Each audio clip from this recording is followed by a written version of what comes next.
Muling nabuhay ang isa sa pinakatumatak na yugto sa kasaysayan ng Itbulaga nang sorpresahin ang mga manonood sa pagdiriwang ng ika-47 anibersaryo ng programa.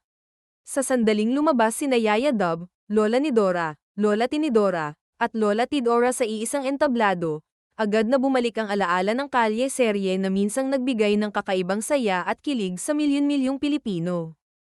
Hindi na kinailangan ng mahabang paliwanag dahil ang simpleng paglabas pa lamang nila ay sapat na para maramdaman ng mga tagahanga na tila muling bumalik ang isang espesyal na kabanata ng Itbulaga.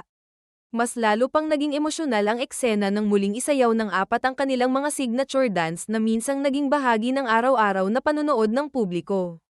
Habang tumutugtog ang mga kantang pamilyar sa mga taga-subaybay ng kalye serye, kitang-kita ang saya ng audience na sabay-sabay na nakikisabay sa bawat galaw. Ang mga simpleng choreography na dati ay naging viral sa telebisyon at social media ay muling nagbigay ng ngiti sa maraming nanonood, lalo na sa mga sumubaybay sa kasagsagan ng Aldab phenomenon. Hindi rin may kakaila na malaking bahagi ng tagumpay ng Itbulaga ang naging epekto ng kalye serye. Ito ang naging dahilan kung bakit muling naging sentro ng usapan ang noontime show noon, at hanggang ngayon ay nananatili itong isa sa mga pinakamatagumpay na segment sa kasaysayan ng Philippine television. Kaya naman ang pagbabalik ni Yaya Dub at ng tatlong loles ay hindi lamang simpleng reunion. Isa itong pagpupugay sa isang panahong pinagbuklod ang iba't ibang henerasyon ng mga manunood. Habang nagpapatuloy ang kanilang pagtatanghal, mapapansin ding hindi nawala ang natural na chemistry ng bawat karakter.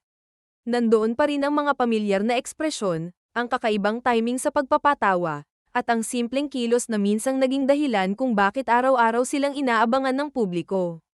Para sa maraming tagahanga, nostalgic ang alaala, tila walang nagbago kahit ilang taon na ang lumipas. Agad ding naging usap-usapan ang kanilang reunion sa social media. Maraming netizens ang nagbahagi ng kanilang reaksyon at sinabi nilang parang bumalik ang kanilang kabataan sa muling pagkikita ng mga karakter.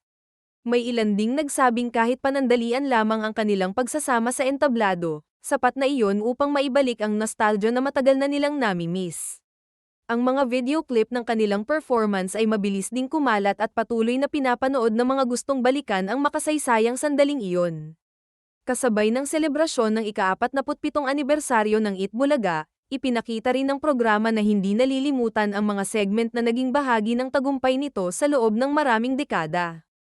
Ang pagbibigay-pugay sa kalye serye ay nagsilbing paalala kung gaano kalaki ang naging impluwensya nito sa kultura ng telebisyon sa Pilipinas at kung paano nito napalapit ang programa sa milyon-milyong Pilipino.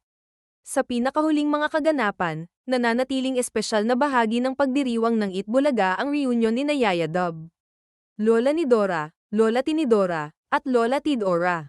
Bagamat wala pang pahayag tungkol sa mas matagal na pagbabalik ng kalye serye bilang regular na segment, malinaw na ang kanilang espesyal na pagtatanghal ay naging isa sa pinakamalalaking highlight ng ika-47 anibersaryo ng programa.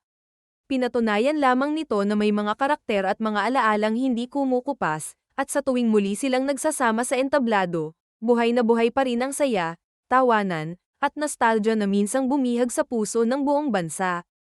Habang pinapanood ko itong performance nila, tila bumalik ako sa nakaraan, taong 2015, bukod sa nostalgic ang pakiramdam, nandoon din ang excitement ko at saya, naluha pa ako dahil grabe ang naging impact nito sa buhay ko, hindi lang sa akin kundi sa mga taong nag-aabang noon ng kalyeserye at napamahal sa Aldab. Isang love team na nabuo lamang sa split screen na hindi natin aakalain maging phenomenal ito at pasabugin ang Twitter o X online.